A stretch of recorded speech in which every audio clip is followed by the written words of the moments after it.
জুলাই অভ্যুত্থানের সময় যাদেরকে আওয়ামী লীগের সন্ত্রাসীরা এবং পুলিশ গুলি করে হত্যা করেছে তাদের অনেককেই স্থানীয় কবরস্থানে কবর দিতে পর্যন্ত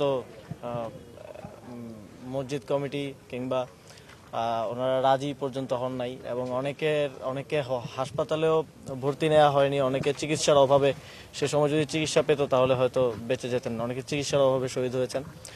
সে সময় জুলাই এবং অগাস্টে এই রায়ের বাজার হয়েছিল তাদের আসলে ঠিকানা। অনেককে সে সময়কার পরিস্থিতির জন্য হয়তো আইডেন্টিফাই করা যায় নাই, অনেকে গ্রামেও নিয়ে যাওয়া সম্ভব হয়নি, তাদের পরিবার তাদেরকে খুঁজে পাননি।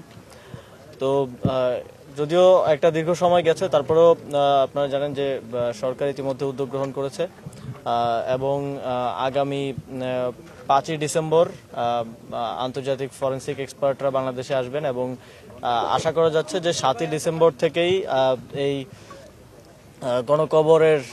গণকবরে যারা আছেন, যে শহীদরা আছেন, তাদেরকে আইডেন্টিফাই করার প্রক্রিয়া শুরু হয়ে যাবে এবং এখানেই অস্থায়ী মর্গ স্থাপন করে সিআইডি মূলত এটা বাস্তবায়নকারী সংস্থা হিসেবে কাজ করবে।